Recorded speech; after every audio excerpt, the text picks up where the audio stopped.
Hello everyone.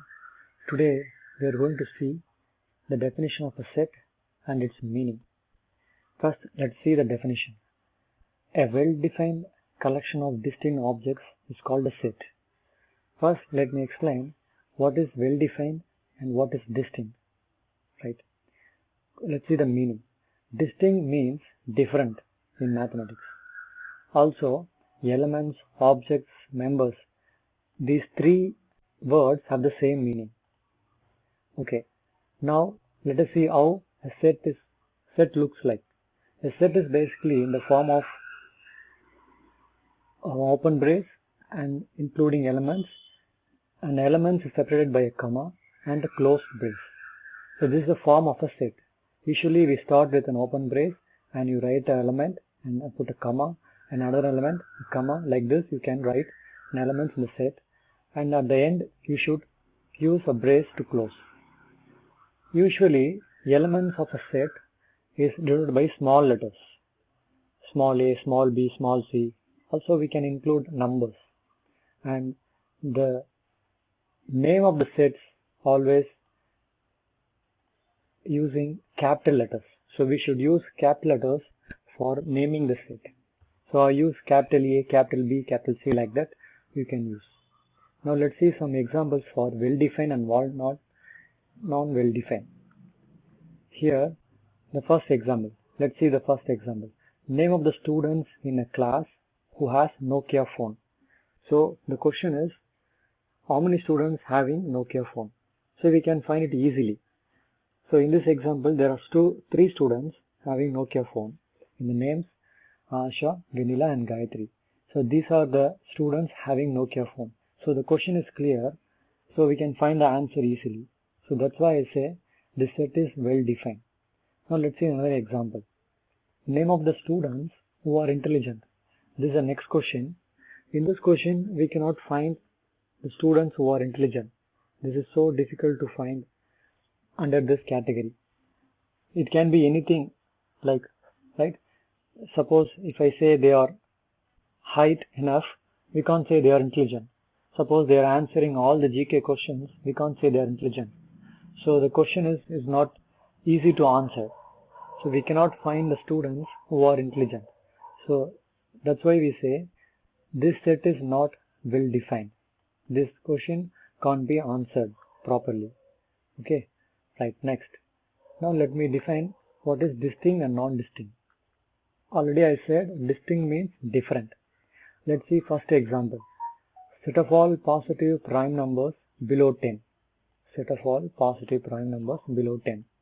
We know the numbers from 1 to 10. 1, 2, 3, 4, 5, 6, 7, 8, 9. Among 1 to 10, what are the prime numbers that we know? 2, 3, 5, 7. We know what prime number is. A number which is divisible by 1 and itself. So in this example, all the numbers are different. 2, 3, 5, 7. All are different. So we say this set has distinct elements. Next, let's see the second example. A, B, C, C, D. Here the letter C is repeated twice. So this is not a set basically, because repetition is not allowed in a set. So therefore this is not a set. This A, B, C, C, D is not a set, right? Let's see some more examples of a set. Days of a week is a set. We know Sunday, Monday, Tuesday. So there are 7 days. We can write inside a brace, right? And each day is separated by comma. So this is an example for a set. Let's see another example. Month of a year is also a set. We start with January, February, like that, and end with December. So these are the examples for set. So let's recollect again the definition. A well-defined collection of distinct objects is called a set. So you have to collect well-defined objects which should be distinct also. Okay, this is a definition for set. Let's see some notations also. So this will help for the next class. Now let's see some notation. The symbol, you see, it looks like C and there is a sleeping line, right? So this symbol belongs, how do you read? Belongs to.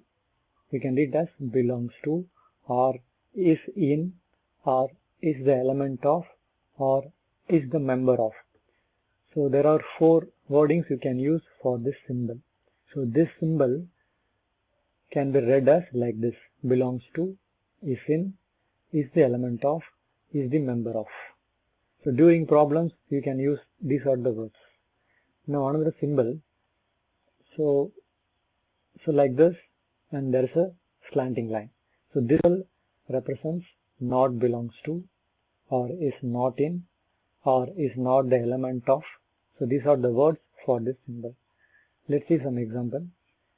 Now consider a set A is equal to A, E, I, O, U. So you know that this is a set of all vowels A, E, I, O, U. Here A is a member of capital A and E is the member of capital A. Member means these are the elements within the set. So I write A belongs to A, E belongs to A, I belongs to A, O belongs to A, U belongs to A. Right.